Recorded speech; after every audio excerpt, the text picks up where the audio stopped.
Assalamualaikum warahmatullahi wabarakatuh. Saya Resi Juaria Susanto, saya dari STY Ekuitas Bandung. Kali ini saya akan mempresentasikan paper saya dengan judul Pengendalian Inventory Bahan Baku pada Usaha Cireng dan Cimolnela dengan menggunakan metode EOQ atau Economic Order Quantity.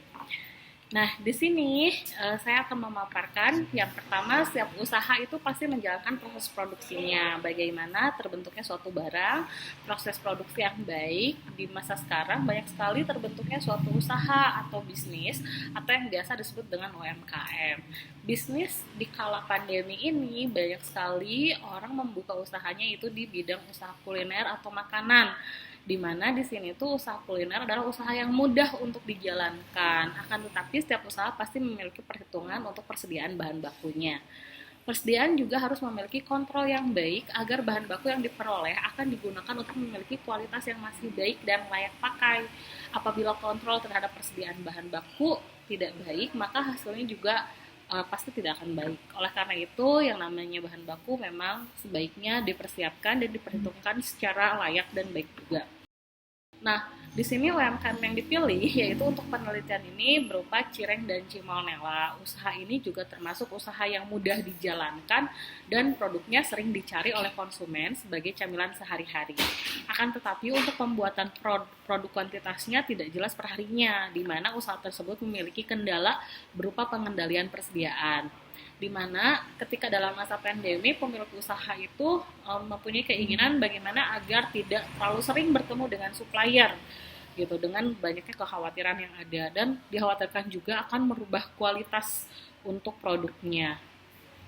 Terus yang berikutnya adalah metodenya, di mana di sini saya menggunakan metode deskriptif kuantitatif.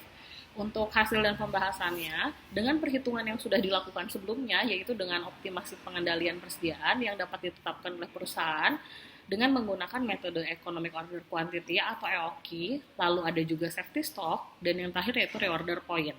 Di mana dari tiga perhitungan tersebut itu kita mendapatkan hasil yaitu berupa untuk economic order quantity itu sebesar 885,1 kg. Sedangkan untuk safety stock itu sebesar 76,725 kg. Dan sedangkan untuk reorder point itu sebesar 77,87 kg. Nah, berdasarkan tabel tersebut, mengenai economic order quantity, safety stock, dan reorder point, bahan baku tepung tapioka di tahun 2020 sampai 2021 di sini dapat diketahui bahwa jumlah pemesanan dengan menggunakan EOQ itu sebesar 885,1 dengan frekuensi pembelian sebanyak satu kali dalam satu tahun. Terus selanjutnya di persediaan pengamanan dengan batas toleransi 5% di atas dan 5% di bawah perkiraan dengan nilai 1,65% itu sudah ditentukan oleh Cireng dan Cimolnela tersebut. Untuk bahan baku, tepung tapioka perusahaan harus menyediakan sebanyak 76,725 kg. Kemudian, untuk penentuan titik pemesanan kembali yang dilakukan perusahaan pada saat stok tepung tapioka yang ada di perusahaan itu sebesar 77,87 kg.